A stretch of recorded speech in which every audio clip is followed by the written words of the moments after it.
சபரிமலையில் நேற்று மண்டல பூஜை நடைபெற்ற நிலையில் தங்க அங்கி அணிந்து அருள்பாலித்த ஐயப்பனை ஆயிரக்கணக்கான பக்தர்கள் கண்டு தரிசித்தனர்.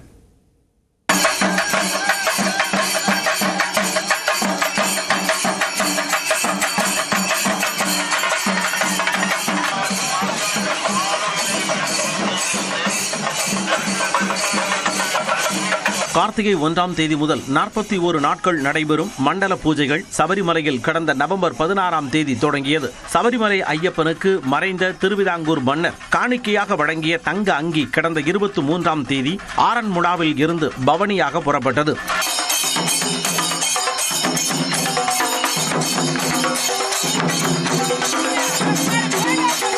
மறுநாள் காவல்துறை சார்பில் கற்பூர ஆடி பவனி நடைபெற்றது. டிஜிபி ரவாடா சந்திரசேகர் தலைமையிலான காவல்துறையினர் இதில் பங்கேற்றனர்.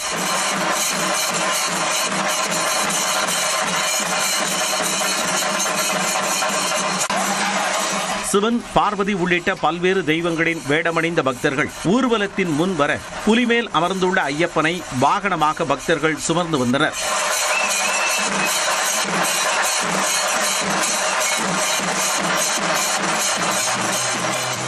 இதையடுத்து தங்க அங்கி சபரிமலை வந்தடைந்த நிலையில் வெள்ளிக்கிழமை மாலை ஐயப்பனுக்கு சாத்தப்பட்டது.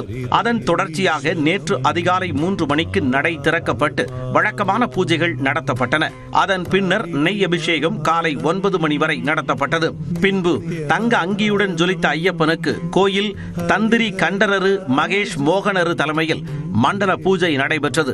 மண்டல பூஜையையொட்டி ஆன்லைன் முன்பதிவு முறையில் 35,000 பேர், உடனடி முன்பதிவு முறையில் 2,000 பேர் என மொத்தம் 37,000 பேர் சாமி தரிசனம் செய்ய அனுமதிக்கப்பட்டனர்.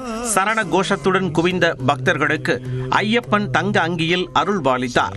மதியம் 1 மணிக்கு வழக்கம் போல கோவில் நடை அடைக்கப்பட்டு மாலை 3 மணிக்கு மீண்டும் திறக்கப்பட்டு வழக்கமான பூஜைகள் நடைபெற்றன. இதையடுத்து இரவு 10 மணிக்கு அரிவராசனம் பாடப்பட்டு கோவில் நடை அடைக்கப்பட்டது. அத்துடன் 41 நாட்கள் நடைபெற்று வந்த மண்டல பூஜை நிறைவுக்கு வந்தது. இந்நிலையில் மண்டல பூஜை காலத்தில் கடந்த ஆண்டை விட நடப்பாண்டு 2 லட்சம் குறைவாக 30 லட்சம் பேர் சாமி தரிசனம் செய்ததாக தேவசம் போர்டு சார்பில் தெரிவிக்கப்பட்டுள்ளது.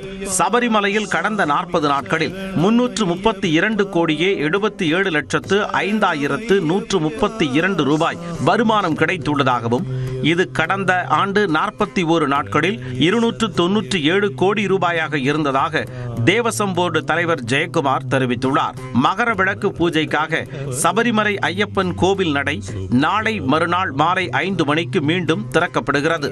மறுநாள் மகர விளக்கு பூஜை வைபவம் தொடங்குகிறது.